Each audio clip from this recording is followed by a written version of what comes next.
Welcome to the theatre at Park Road Post.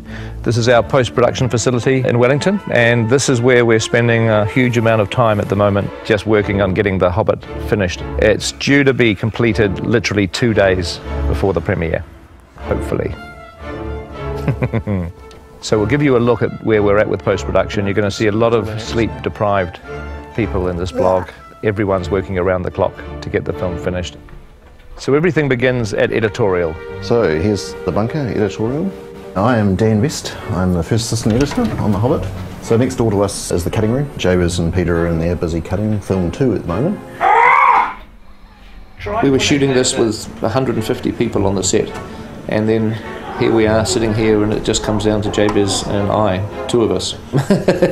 The last 2 men standing get to edit the movie. So it's quite a relaxing and enjoyable process. And while you're putting that together, I'm going to make another cup of tea.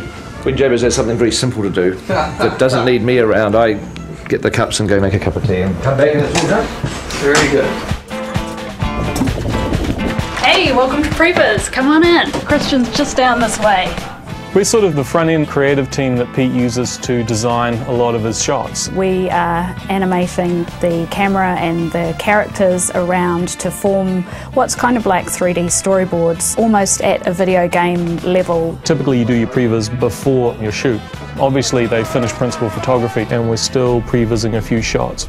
We've just got a shot turned over from Peter. This is what we get from editorial sometimes. Basically we get a blank card that says something like CG wide shot, goblins slowly move torture machines towards the Great Goblin's platform. And we've got to turn this stuff around pretty quickly. There's Christian over here at our previs. We just got a shot turned over that we need some torture machines. Cheers, thanks. Yeah, usually they're pretty quick.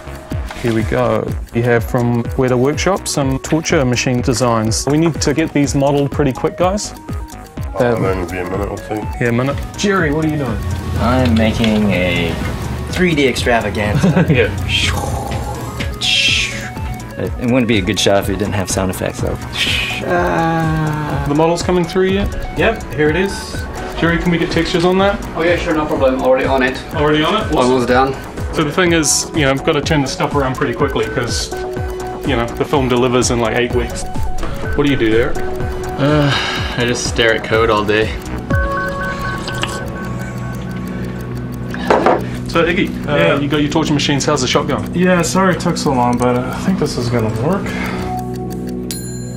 Yeah. Okay, cool. No, it looks pretty good. We should send it to Pete and see what he says. Cool. It'll be a really cool moment. Okay. That's good, Dave, yeah. We just got PJ notes. We're off to talk to a few of the supervisors about what we have to do now on a few extra shots.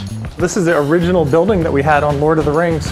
For Hobbit, now we've expanded to 8 different buildings. It used to be an insane asylum, right? Yes, this used to be an insane asylum, and still, days like this, it feels like it even so. We're at the 6.5 week mark. Not much time left to finish this one. We're at Wexford Road now. This is the original production office for Lord of the Rings, but now it's the home of all the animators for Hobbit. So the troll sequence, definitely one of the biggest animation challenges. They're speaking, which is something new for trolls. Are there any more of you little fellas hiding where you shouldn't? In Rings, they're always only the kind of grunting. Peter shot it live action on the mocap stage. Are any more of you little fellas hiding where you shouldn't? Pete liked the action, but wanted to go a little bit bigger on what the stunt guys were doing. So maybe we do a custom mocap shoot for just those bits. That felt good. I'm happy with that. Okay, should we move on? We've advanced the art of motion capture quite substantially on The Hobbit, including the detail of motion capturing individual hairs of dwarfs' beards. Come on in. Welcome to the Department of Internal Beard Hairs. We're going to tell you a little bit about what we do here. Kev, can we get you to paint, please? Having beards on set is rather dangerous. Incredibly dangerous. We've lost a lot of good beards. That's right. So we've created a virtual beard in the computer, and what that allows us to do... Whoa, layman's terms, please. Sorry. We have a beard in the computer. Motivation here. It's dark, it's stormy. Okay. You're in the mountains. Action, wind, rain, lightning bolts, and cut. So this looks great. Can we go ahead and propagate this? Right, so what I can do is just by pushing this one button here, And voila, you can see that the beard has now been propagated throughout the film. It's the power of beard capture technology. Great job, everybody. I don't think there's anybody working harder at the moment probably than the Weta Digital artists who have got several hundred CGI shots to do in the last few weeks of post-production. We have a lot of shots to deliver each week. In fact, the most shots Weta has really ever delivered. Good luck. Let's break the record. Have a great week. Well, it's Saturday at Wexford Road. The first thing we have to do each morning is release the animators. So, should we do that? Are we ready? Are they there? Wake up! Wakey, wakey! Come on, sleep is for the weak! Sleep is for the weak! Don't even bother getting dressed. If people don't have to leave, we're happy for them to stay. We have people that give massages here. We actually do laundry for people. They get 3 meals. Scrambled eggs. Conceptual artists eat when they can. A concept artist's work is never done. Especially on a big effects movie like this. We're still conceptualizing after having been here for 3 years. As long as there's still a shot that has an empty spot, whether it's green or whether it needs something in front, or you just keep at it. And we're painfully conscious that behind us are considerable teams of people waiting for artwork to do the 3D and the texturing and the lighting and the animation. The big house where we're going now is where we've put in the Goblin team. That's the Goblin Mobile right there, Chris White's vehicle. It's exactly the same car my grandmother has. It was apparently a reform school. Supposedly people tell me that they see ghosts in here and that there's claw marks down in the basement. So come in if you dare.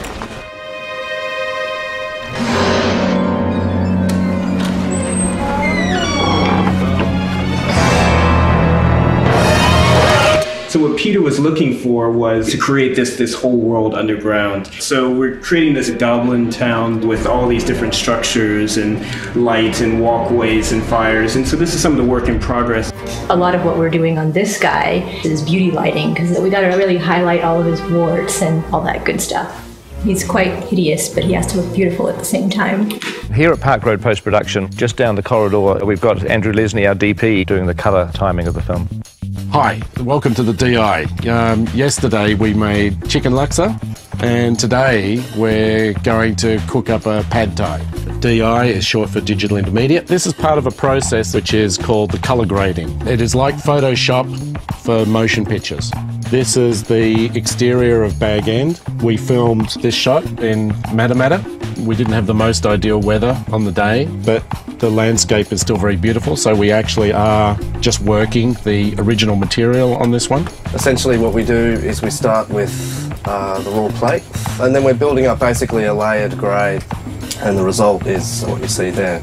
We also have these dueling lasers that we can do this. This bit of grass bit? right there, That yeah, bit. distinct from this bit over bit here.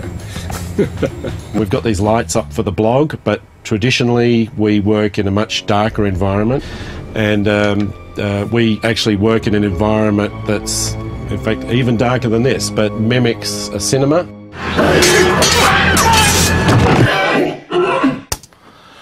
Hi, you're at Park Road Post, and this is where we're doing the sound for The Hobbit. Let's go and have a look.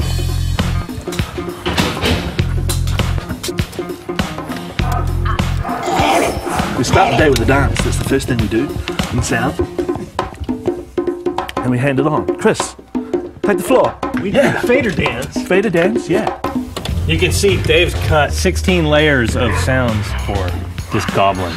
And he's done such a cool job that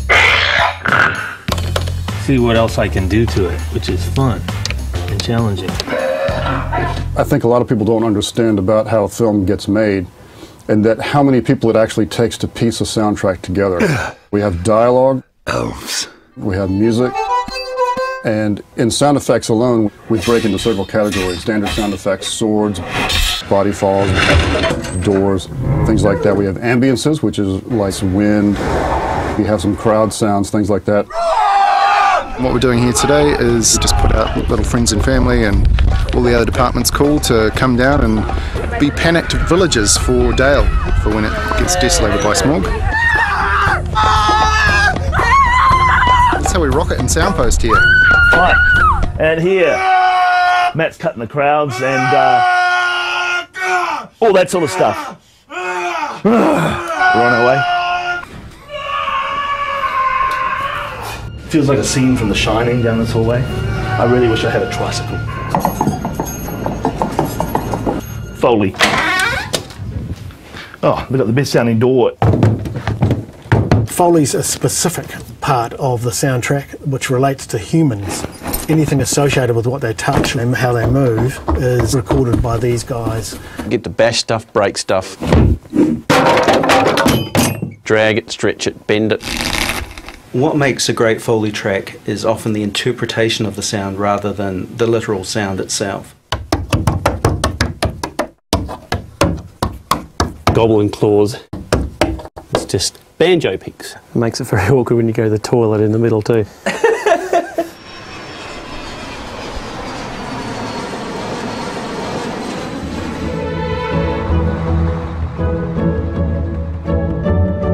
Welcome to Abbey Road, Studio One. This is the place where we make all these fabulous soundtracks, including The Hobbit, and that's what we're doing today. We're back in the studio for a record day.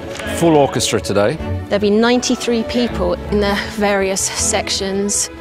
This is Howard's conductor's podium, so this is where he stands and directs the orchestra from. Abbey Road is legendary with its microphone collection. So here's one that John Lennon sang into when he was a recording artist at the studio. I've never had a shot with one here. So look, can you get that? The musicians will see the music for the first time. They don't rehearse it or anything like that. They just turn up, sheet music is in front of them, and they play. This is rather important to make sure these get onto the podium. Here's the control room. It's a real adrenaline rush to be looking out at the orchestra, that we're kind of in control of this fabulous sound.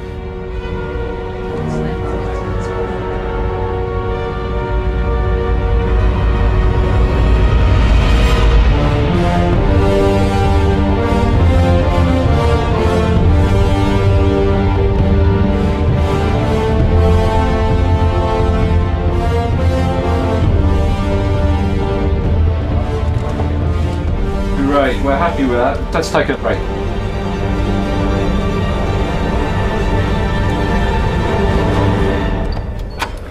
Theatre 2, this is the final mix room. This is where it all comes together. Well, look who it is. We all arrive with tons and tons of sounds. Then in the final mix, we have to figure out what sound makes sense and what sound doesn't. You could put a hoarse vocal on the shot to let us know we're there.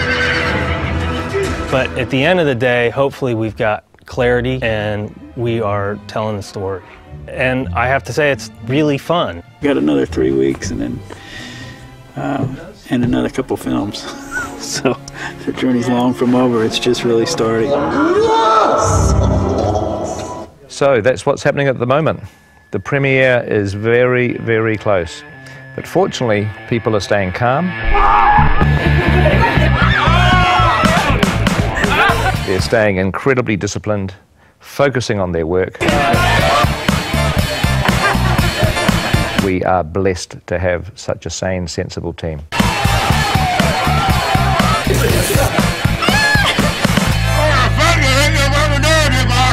So there we have it.